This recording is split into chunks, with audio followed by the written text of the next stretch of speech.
Friends, ఈరోజు వీడియోలో వచ్చేసి పాతకాలపు నాటి చింత తొక్కు ఎలా చేసుకోవాలో చూసేద్దాం. కొంచెం చింత తొక్కులో వాటర్ వేసుకొని నాననివ్వండి. స్టవ్ వెలిగించి కడాయి పెట్టుకొని 5 నుంచి 6 టేబుల్ స్పూన్ల పల్లీలు ఫ్రై చేసి పక్కన పెట్టుకోండి. అదే కడాయిలో ఆయిల్ వేసుకొని 15 నుంచి 20 ఎండుమిర్చి వేసుకొని ఫ్రై అవ్వనిద్దాం. ఒక మిక్సీ జార్లో వేయించి పెట్టుకున్న పల్లీలు, రెడ్ చిల్లీ వేసుకొని ఒకసారి మిక్సీ పట్టండి.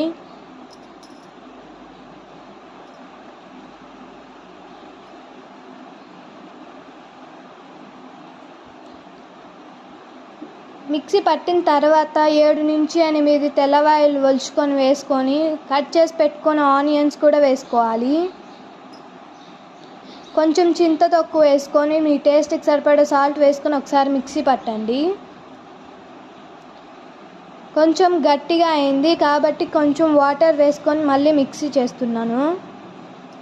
అంతే, చింత తొక్కు రెడీ. సబ్స్క్రైబ్